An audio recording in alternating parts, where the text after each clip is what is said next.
Salam semuanya. Ada istilah tak kenal maka tak sayang. Begitupun dengan istilah-istilah dalam reksadana. Sebelum memutuskan untuk membeli produk reksadana, sebaiknya kenali dulu istilah-istilah dalam reksadana itu. Simak video ini sampai selesai ya. Baik, sebelum saya bahas lebih lanjut, pastikan teman-teman jangan di-skip video ini, apalagi ditutup ya. Like jika suka, dislike jika tidak suka, share jika bermanfaat, dan kalau mau bisa subscribe agar tidak ketinggalan video selanjutnya mengenai investasi.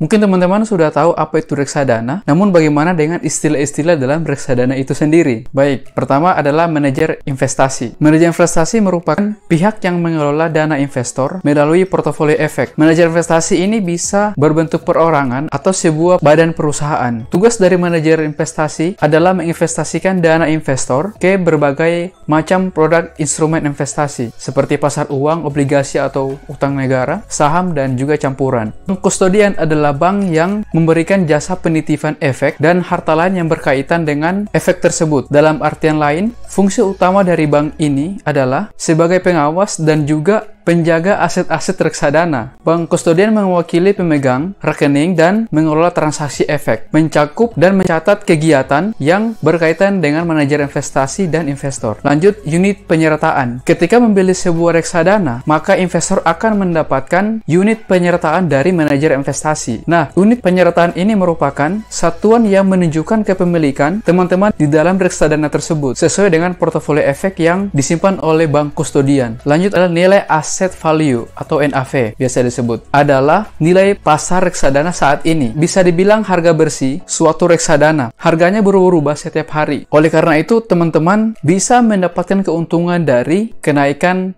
NAV reksadana tersebut. Kemudian, Compound Annual Growth Rate atau CAGR adalah tingkat pertumbuhan tahunan rata-rata suatu reksadana selama jangka waktu tertentu. CAGR memberi gambaran investor untuk mengukur kinerja reksadana pada jangka waktu tertentu dari 1 tahun, 3 tahun, maupun 5 tahun. CAGR bisa disesuaikan dengan time frame investasi setiap investor. Lanjut, Max Drawdown. Max Drawdown adalah penurunan maksimum suatu reksadana dari titik puncak ke titik terendah. Sebelum puncak baru tercapai selama periode tertentu, maka teman-teman bisa pakai ini sebagai indikator risiko penurunan dari suatu reksadana jangka waktu tertentu. Misalnya, reksadana A memiliki max drawdown 1 tahun sebesar min 13,36%. Jadi dalam setahun periode, reksadana A sempat mengalami penurunan terdalam di minus 13,36%. Itu tadi. Kemudian, expense ratio. Expense ratio menunjukkan perbandingan antara beban operasional pengelolaan dana investor reksadana dalam 1 tahun dengan rata-rata nilai aset bersih dalam setahun. Contohnya adalah biaya yang ditimbulkan oleh manajer investasi dalam mengelola dana, seperti biaya transaksi, biaya manajemen, biaya kustodian, dan biaya lain-lainnya. Tapi jangan khawatir, teman-teman. Imbal hasil atau return yang teman-teman lihat di bibit, katakanlah aplikasi reksadana, itu sudah bersih dan tidak perlu dikurangi dari expense ratio itu tadi lagi ya, teman-teman. Kemudian adalah total AUM. Total AUM adalah total dana kelolaan reksadana. Semakin tinggi total AUM, bisa disimpulkan ke tingkat kepercayaan masyarakat tinggi dengan produk reksadana dan manajer investasi tersebut. Alokasi aset. Alokasi aset berperan dalam menentukan suatu jenis reksadana. Misal, reksadana saham akan didominasi oleh saham itu tadi. Reksadana obligasi akan didominasi oleh instrumen obligasi atau utang negara. Dan reksadana pasar uang akan didominasi oleh instrumen pasar uang. Biasanya, perbedaan di alokasi aset yang akan membedakan volatilitas, return, dan risiko reksadananya. Kemudian terakhir adalah top holding. Top holding menjelaskan lebih detail dan spesifik